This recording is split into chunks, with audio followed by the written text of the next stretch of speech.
John Harper's Insight by Dick Purcell. They thought he was insane, and with good reason.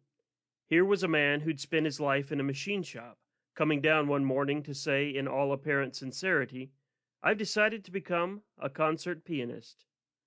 Jan Grabowski, on the turret lathe, grinned and said, "Sure, John, they'll bring in a grand piano, and you can practice between cuts."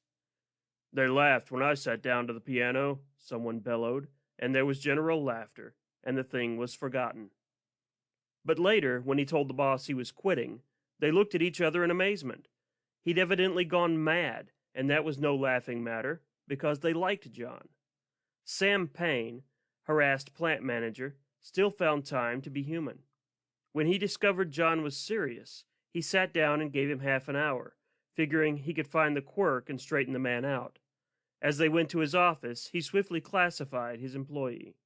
John Harper, 33 years old, introverted, intelligent over and above his job. Harper seemed to be without ambition, though, and Sam wondered about this, but had never had time to talk with him much. After the half hour was up, Payne sighed and let him go. Obviously, the concert pianist gag was a cover-up for something else, some fancied wrong, perhaps plain restlessness. Alone, Payne went back over the conversation, intrigued by John Harper's strange determination. "This talk about being a concert pianist is a gag, of course, isn't it, John?" "No, Mr. Payne." "But man, you're too old to start a thing like that. You never in your life studied music, did you?" "No, sir." "Then let me tell you, first in a thing like that, you've got to have talent. Have you got talent?" "I don't know." It had seemed ridiculous, seriously pinpointing things that should have been obvious.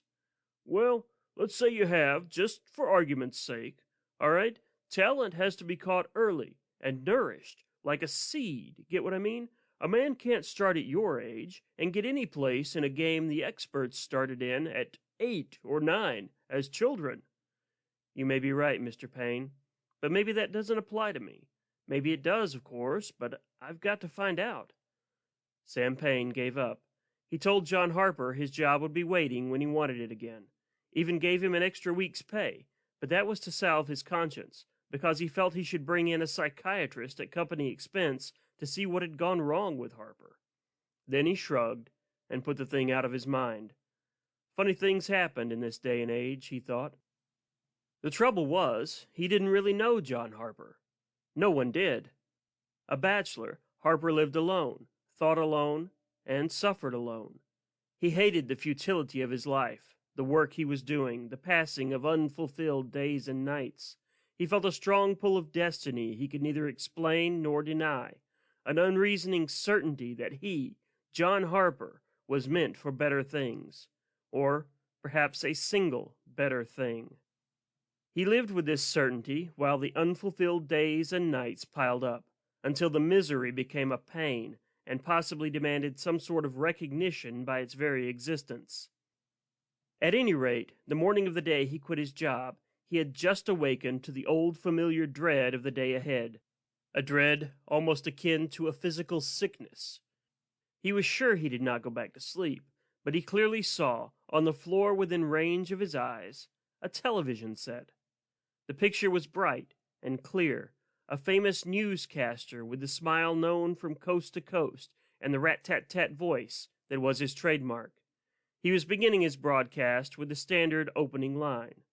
"And now, folks, what's been going on in the world? John Harper, the great concert pianist, the man who brought long-hair music into the home, the man loved by millions, will—" The voice and the image vanished.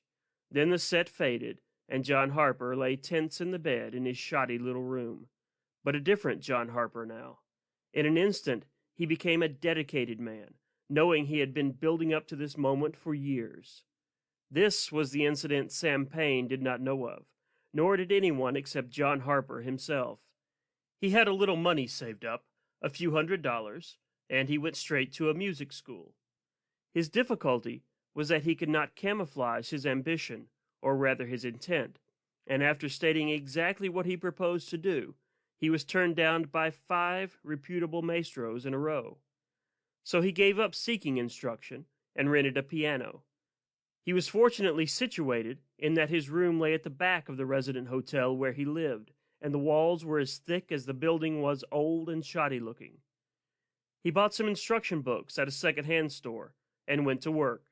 He practiced, plowing doggedly through the intricacies of the notes and scales until his money ran out. Then he got a job washing dishes and practiced all night, until he was able to present himself again at a music school, where the maestro was, fortunately, both honest and possessed of a conscience. His honesty said, "Send this man away." But John Harper had just enough pathetic skill and foggy talent that the instructor's conscience dictated the final policy. "I will teach you," he said, adding to himself, "It will be an act of charity, nothing more." He would have been astounded, however, had he known that 4 short months before, John Harper had not known even the scale. John told no one this. He told no one anything. But he applied himself to the piano with a single-mindedness that made a fanatic seem changeable as the wind by comparison. And soon, Professor Heinrich, he of the conscience, was confronted with something he could not understand. Genius was blooming and functioning before his eyes. The rest is history. It is told in hushed tones how this sad-faced, middle-aged man with no background, he was called the man from nowhere by certain romantically inclined critics, gave his first recital in New York City. It was given exactly 7 years from the day he told Sam Payne, "I'm quitting to become a concert pianist." The television networks found him quickly, and he rocketed to fame by giving classical music an interpretation that made it understood and loved by millions.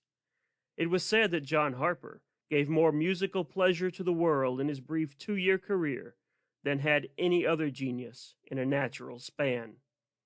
But of course, the 7 years had taken their toll. The punishment of learning would have killed a far younger and stronger man than John Harper. So, after a tragically brief time at the top of his ladder, John Harper was the subject of a newscast by a famous newscaster with a smile famous from coast to coast and a rat-tat-tat voice that was his trademark, but not smiling as he finished his first item. "Be buried tomorrow in New York City." End of John Harper's Insight by Dick Purcell.